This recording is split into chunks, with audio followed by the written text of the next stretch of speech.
Welcome back everyone. Today we're going to talk about why fans hate the Dagestanis with a burning passion. And we're going to start right off. The Dagestanis, they basically came out of nowhere and now they are everywhere and they're all like very similar to each other.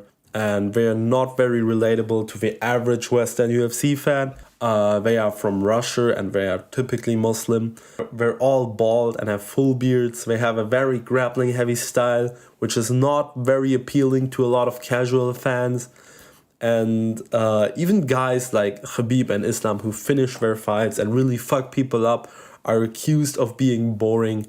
And they also got one problem. They beat like real fan favorites like Conor McGregor, Charles Oliveira, Alexander Volkanovski, like especially like Volk and Charles got a lot of like hardcore fans. Like, of course, we all know the casual Conor fans, but we know the people supporting Charles Oliveira or Volkanovski are a bit deeper into MMA, and they got all the ref from these fans because they didn't just beat these three fighters, but they did it in dominant fashion, you know, like Conor McGregor got destroyed by Khabib, Charles Oliveira got destroyed by Islam, and Volk, while putting on a good first fight, he still lost, and then he got KO'd bad in the second fight. No, he didn't even last 3 minutes, pause, and he got head kicked into oblivion.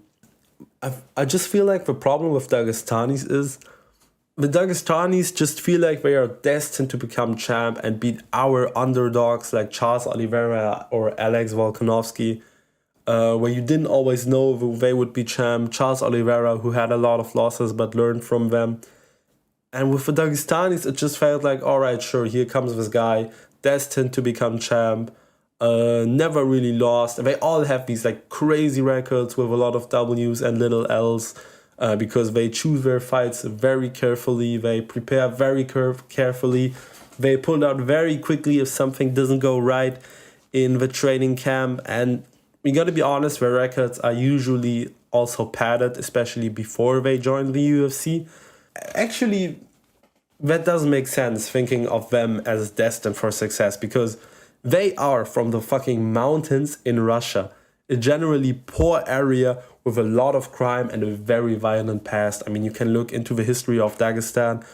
You can debate whether Dagestan is really Russian or not, or whether they even want to be Russian. This place knows it only has one chance, and that chance is fighting. So honestly, who really is the underdog? Is it a guy who's like from his nice little country, who loves his country, whose country already got like good representation in MMA, or the guy from some fucking mountains in Russia in the Caucasus region, who grew up dirt poor and just knowing grappling and then becoming champ? Like, who really is the underdog? Yeah, I feel like this video was pretty much just an excuse to bring up that last point, because I love the Dagestanis, I love the salty Oliveira fans, I love the salty Volk fans, the McGregor fans, and yeah, I just think Dagestanis are great.